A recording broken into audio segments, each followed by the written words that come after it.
おはようございます。Good morning。ほとんどの皆さんが日本語をペラペラに喋れるということを私はよく知っていますけれども、一部の方が多分日本語をお分かりにならないと思うので、今日はよろしければプレゼンテーションは英語でやらせていただきたいと思います。まず英語に移る前にこういう非常に素晴らしい機会に私を呼んでいただきまして本当にありがとうございます。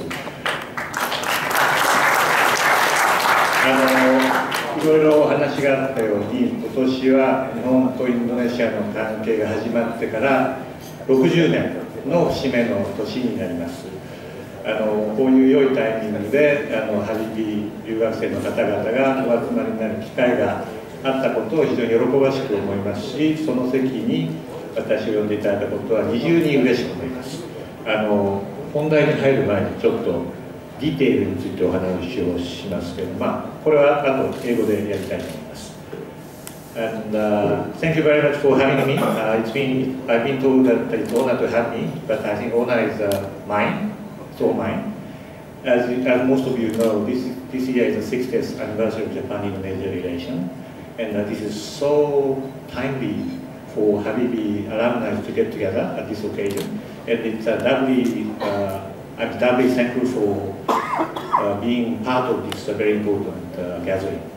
And today I'm going to talk about, in English, why Japan and Indonesia are destined to work together and make progress together. That is Crucible Summer, Magical Summer, which happens to be the keyword, key message of this year's 60th anniversary. And one additional detail is, this is the logo map for 60th anniversary, which I'm going to talk about later more in details. But 2 points. This was designed by 17-year-old high school student from East Java. And actually he's nice looking. But more importantly, I think this year is the opportunity not only for looking back to be proud of what we have achieved, but also looking forward towards the future for the next generation to talk about the direction of our future cooperation. That's why it's so symbolically important to have a logo map designed by youngsters. And the second additional detail is, you can understand six is Merabuti. 0 is Japanese flag, Hinomaru, and inside the 0 you see the cherry blossom as well as the Wayang, which is Arjuna. I think it's always important to have Arjuna inside the 0. So I think this is a very, very good design. Now I'll start real substantive talk of mine. Oops. It's okay, it's okay. Next slide. First, let me talk about overall picture to tell you why Indonesia is important for us. You know, Japan's strategic perspective in the wider context is that there are two basic challenges for us, Japan. The mid to long term and the more substantial challenge for us is to live happily and prosperously together with the largest neighbor, which happens to be China, but without being told what to do. You know, nowadays we talk about China many times. I think in the previous speeches you talked about China, increasing number of students going to China and so on and so forth. By the way, that is fine with us. It's competition. But the more important point is Japan has lived with China for the past more than 2,000 years. China has been most of the time bigger, more prosperous, more developed than Japan. So our task has been, in the past 2,000 years, to maintain independence while having a good relation with China. And that will continue to be the most difficult challenge for us. So from that, from that viewpoint, I think a stable and more prosperous China is the easiest China for us to deal with. So we have no intention to go for unstable, less prosperous China. prosperous and the most stable China. It's always good for us because it's the easiest China to deal with for us. But the only bottom line is we don't want to be told what to do. If we have something important in our mind and realize it, and if China says no, we still want to realize it. So our task is to put us in a position where, together with the like-minded countries, we can make things happen when we think it's very, very important. So that's the first mid to long-term challenge for us. Short-term challenge is obviously the threat posed by TPRK, but I think you know many issues about this. But of course, if you have some questions, I'm happy to answer it in the Q&A session, but that's a short-term challenge. So, based upon these two challenges, what have been our fundamental choice? Number one, alliance with the United States. But whether you like it or not, US has been, and in my mind will continue to be, the only superpower, at least for a few decades to come. So if your task is to face with a big country like China, why not use the United States as a backbone? That has been our basic fundamental foreign policy. But as China and India have been catching up with the United States, relative supremacy of the United States is definitely in decline.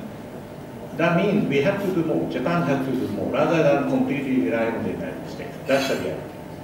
Now, second fundamental choice, as I mentioned, maintain mutually beneficial relations with China. Smile, shake hands, make the best of the opportunity in front of us. Prosperous Chinese market. But as I said, we don't want to be told what to do. Third point is this is where Indonesia becomes very, very relevant. In addition to these two fundamental choices, we need to create networks with like-minded partners. You know, we have a long sea life communication, which is fundamental for our survival, starting from the Middle East, going through Indian Ocean, going through Malacca Strait, the Sunda Strait, and then going through South China Sea and East China Sea and come to Japan. So we do need to have the support of like-minded countries on route. And Indonesia, from that viewpoint, is one of the most important strategic partners. So we do need a network of like-minded countries. Next slide, please. Now, before going into a little bit of more detail, let me show you how I see the trend from now on, which we need to bear in mind in talking about our future cooperation. First, it's reality that both China and India are rising. China with the population of 1.3 billion, India 1.2 billion, that means 2.5 billion population are rising. We have about 7.5 billion population globally, which means 1 in 3 world population is rising. So no wonder you need to create perhaps new rules or adjusting the existing rules to take into consideration the perspectives of those rising powers. I mean, easiest thing for us to do is to rely on the existing rules, but if we only stick to that and without paying attention to their new perspective, we keep confronting with each other, which is not the way to maintain our relations. So we have to be flexible and we have to be very creative in rule making. Second global trend I have in mind is, as I mentioned, US states as the only superpower, if it is until around 2030. 2030 means only 15 years from now. But I think I can comfortably say that US will continue to be, in the coming 1.5 decades, the only superpower, whether you like it or not. But more importantly, third point is G3, what I call US, China, India, emerges beyond 2030. Around between 2030 and 2040, there will be a very interesting thing expected to happen. First, if the present trend continues, Chinese GDP will be, I'm afraid, for the first time in history, more than that of the United States. Doesn't mean that China will become as prosperous as China, the United States, but it's symbolically very important. Second, China's defense spending, if the present trend continues, will be more than that of the United States.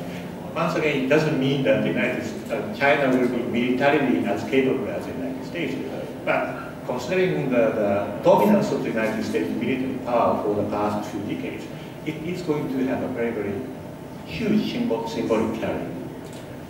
But it may appear that we're going to face with China, United States, G2 area of the world.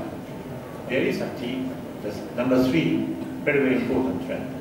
That is, around the same time, India's population will become more than that of Chinese. Around between 2030 and 2040, Indian population will become 1.5 billion. Around the same time, Chinese population will be 1.5 billion, but while Chinese population will start declining from there, Indian population will continue rising. And the aging will not start in India before 2040s. So I think what I have in mind is, the world I have in mind is in the same room there are 3 big guys. China stand up and say that, you know, our GDP is more than you, military spending is more than you, so let us, you, United States and me, China, decide everything in the world. And then you hear a voice behind you saying, excuse me, I'm Indian, so you cannot ignore me, you need to take into consideration my perspective. So that's what I call G3. So this is, I think, the era where these 3 top countries will have a very, very strong influence. But it's the interaction among these 3 countries will decide the future direction of the international society. And I think even around that time, Japan will just hang it there. I think our GDP will be like number 5 or number 6. Of course, we will be passed by India, maybe passed by Indonesia too. And Indonesia as well will be definitely in the sort of second ring, where we have like 10 countries. We're not as big as top 3, but we are big enough to be very, very influential globally. So if we pull our resources together, if we cooperate among the like-minded countries, we can still have a reasonable influence on the future course of the world. So top 3, next about 5 to 7 member board governors, among which Indonesia will be definitely there. Japan will try to be there. So that's how I see the future world. And the last point about, before getting into details, is there are a few regional trends we need to bear in mind. And I skip Korea, I skip Taiwan, although very important. I skip Russia, but Indonesia and other ASEAN partners. Let me just mention one point. You know, the most important policy of Japan in relation to ASEAN countries is to support connectivity, support unity of ASEAN. ASEAN is always in the driving seat. We will continue to use that policy as a main policy of Japan in dealing with Southeast Asian countries. But having said that, we cannot turn our blind eyes to what's going on the ground. You know, Japanese foreign ministry has been carrying out opinion polls every year in the past few decades. And the question, one of the consistent questions have been, which country are you relying on more in future? And about 10 years ago, we started seeing a certain trend in the result of that opinion poll. But that was, you know, there are 2 completely different groups emerging. The first group said, of course we are going to rely on China, because China has a future, China will become bigger. Second group actually said, maybe we rely on Japan. So we started doing that opinion poll among the 6 major ASEAN countries. So who in your mind do you think belong to of course China. Of course China group was Singapore, Thailand, Malaysia. And if you do the same nowadays, I think Lao Republic, Cambodia, and maybe Brunei will have the same result. Those who said maybe Japan were, you can guess, Indonesia, the Philippines, Vietnam. If you do it now, maybe Myanmar belongs to this group. So although our policy will continue to sort of strengthen the unity of ASEAN countries, we always have to bear in mind that there is a certain dividing line starting to emerge among ASEAN countries. We don't like it, but I think we need to bear that in mind in dealing with particularly bilateral relations. And from that viewpoint, Indonesia, there is another reason for us to put a very strong emphasis on the importance of Indonesia. These three countries, by the way, Indonesia, Philippines, Vietnam, as you know better than I do, are the top 3 populated countries in ASEAN. Indonesia 250 million, Philippines now more than 100 million, Vietnam more than 90 million. And Myanmar has the 4th largest population. So our assessment is that those countries, although you want to let us compete, China, Japan, Korea, United States compete with each other, and then so that you can get the best out of it, which is understandable. But at the same time, you are big enough to be able to stand up if you're really, if the core interest of yours is challenged, and then rely on somebody from outside, which happens to Japan.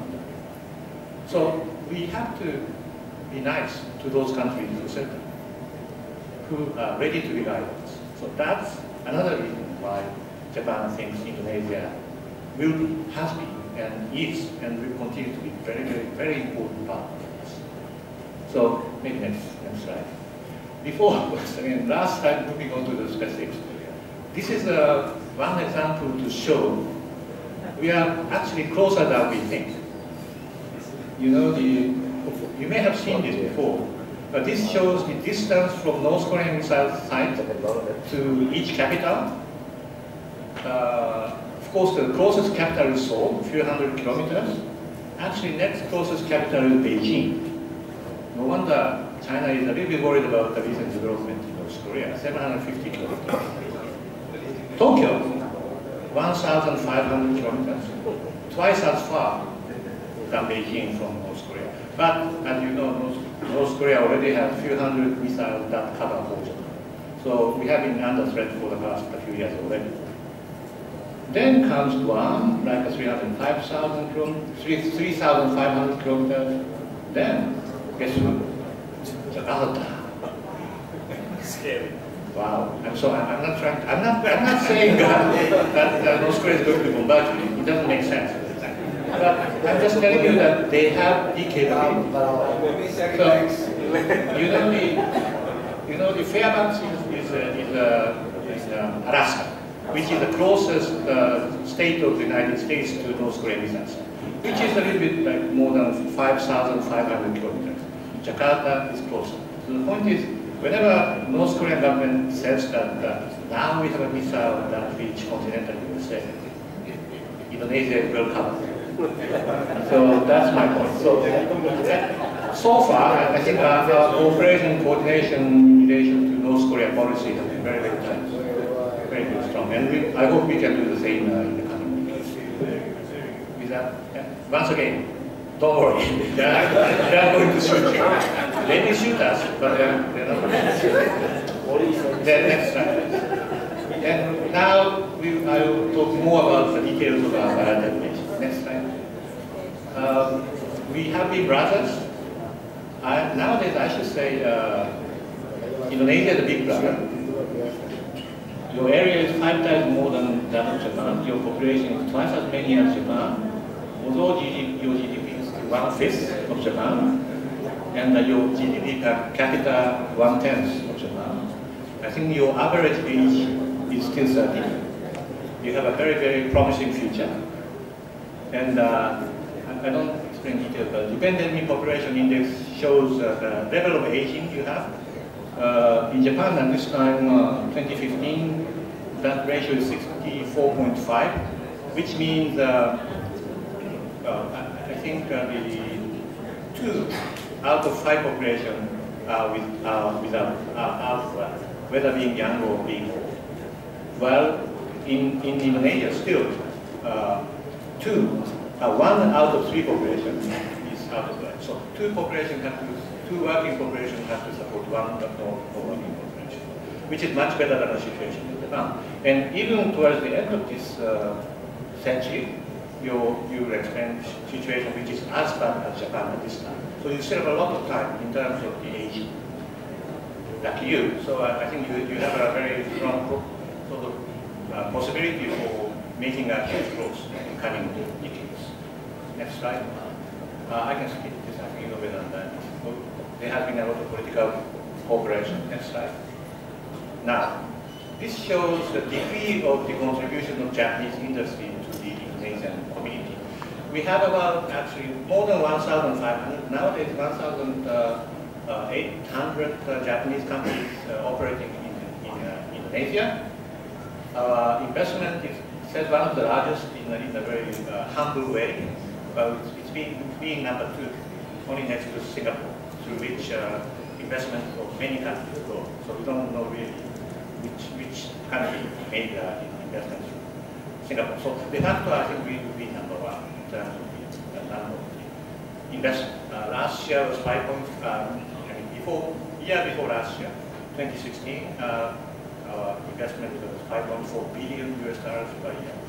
I hope we reach more or less the same level last year as well. Now, more importantly, they are creating jobs. Almost 5 million jobs in Indonesia, and more importantly, almost 95% of that job are for Indonesians. We don't do the business like bringing in its own nationals to do business and go home. We don't do that. We just invest. Few Japanese come, technical transfer, vocational training, and then most of the jobs are done by Indonesians. So we are very proud of this figure. Almost 5 million jobs created.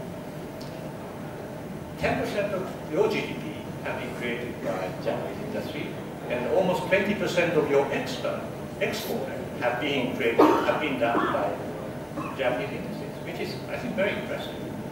And in terms of the development of the electricity infrastructure, I think we are almost equal to the 10 gigawatt out of 35 gigawatt, and I think we are doing more than 30%. Next slide, please. Investment, I think I've already talked about this 5.4 billion, but I think I can tell you one thing.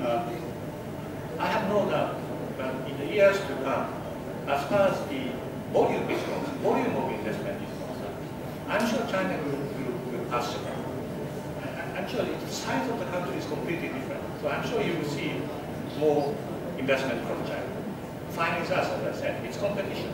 If you like to go fine. But I think our sales point is quality, and as well as trustworthiness. Once it may take some time for us to make a decision for investment, but once we decide, we stay. Even during the time of the Habibie, time of the financial crisis, some of Japanese companies left, but most of them stayed, or they came back right after. So you can trust us. Once we make a decision, we stay. While some other countries invest a lot in terms of flow, but they withdraw. So actually, in terms of the flow of investment, I think China is more or less the same as Japan. But in terms of stock, Japanese is still 3 times as large as Chinese investment. So we come in, we stay. Some countries come in and go. So that makes a difference in our investment. Next one. This is a little bit too serious thing. This Japanese JBIC, loan agency, carries out the opinion poll every year. This is the opinion poll among the Japanese business people, and asking them which is the most promising direction of their investment in their market. It's a very subjective assessment. And then, actually, we lost 2013. In 2013, which doesn't appear in this chart, Indonesia was number 1. Then, 14, passed by India. Indonesia became number 2. 2015, the same.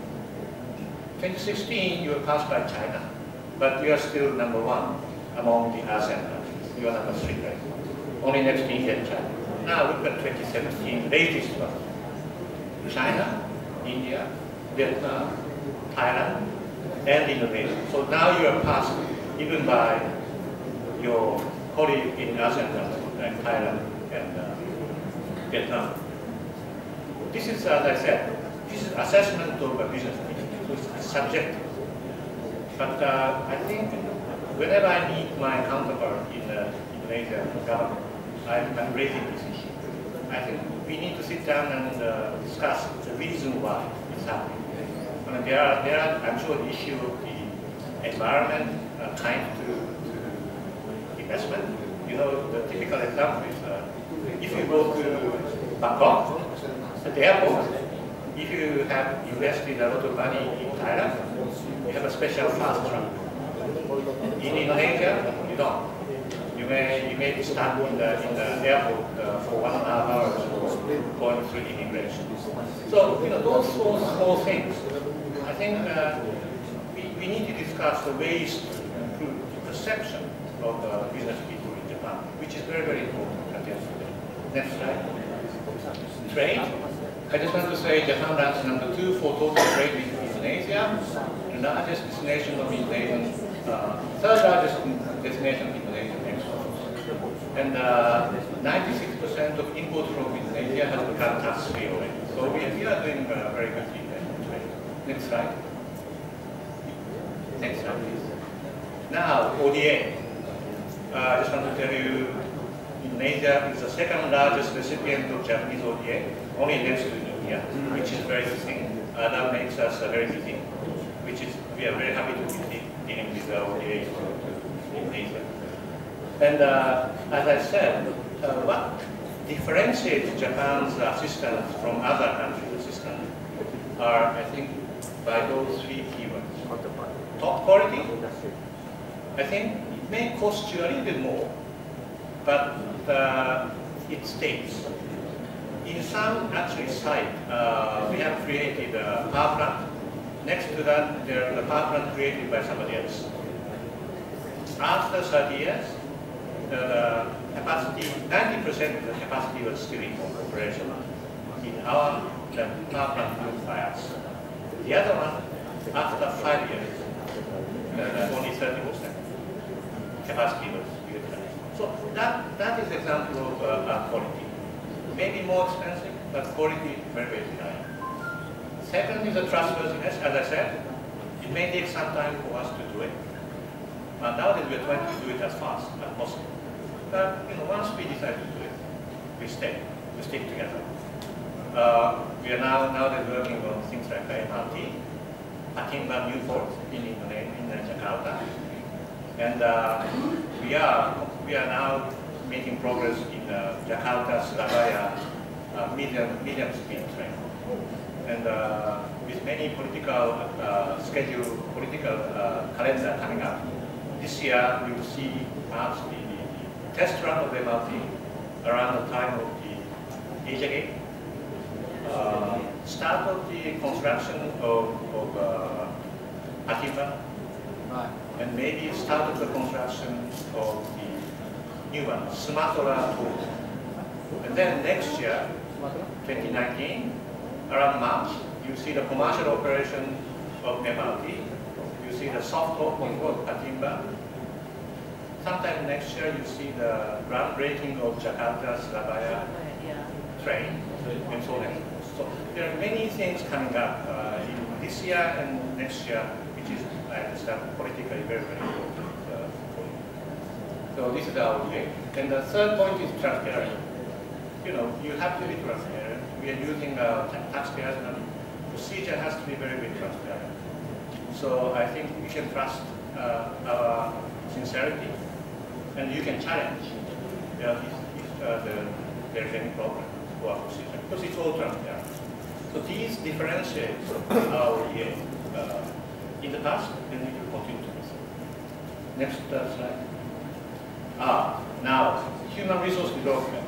The only point I want to, 2 points I want to make. Good news, 2012, Indonesian students studying in Japan was a little bit less than 2,500.